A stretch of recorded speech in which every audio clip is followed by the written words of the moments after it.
Mr. Speaker, there are many families that are yet to be settled, Mr. Speaker. Also, we have an issue of land historical injustices in Nandi Hills Constituency, Mr. Speaker, where whenever people, by the way, drive or fly, and I know Senator Siengo might one day fly over there, Mr. Speaker, even yourself, you have overflown Nandi, and you think all is well, because when you fly over Nandi Hills Constituency, you are wondering, these people are living in Canaan. We are not. Because most people who are supposed to be beneficiaries of those lands, the multinationals evicted them. And they are living like monkeys, Mr. Speaker. They don't have a dignity. When somebody dies there, Mr. Speaker, there is nowhere to bury them. In Nandi Hills Sub-County, Mr. Speaker, most people have been made squatters in their own country, Mr. Speaker.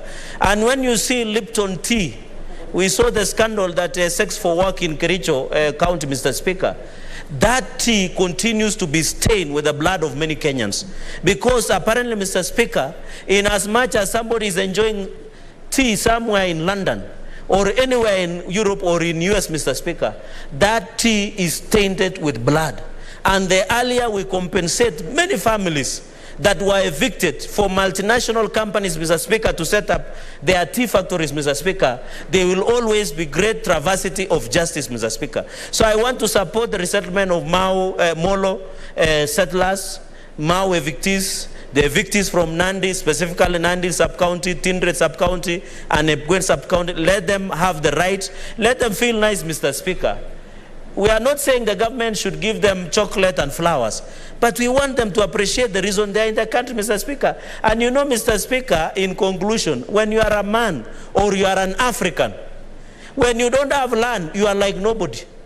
That's how we were brought up, Mr. Speaker. You are not a man when you don't have land, Mr. Speaker. I'm not saying when you don't have other things, but I'm saying when you are a man and you don't have land, it is an identity, Mr. Speaker. So, Mr. Speaker, I thank you, and I hope the Committee on Lands, Settlement and Environment will be able to call us, Mr. Speaker.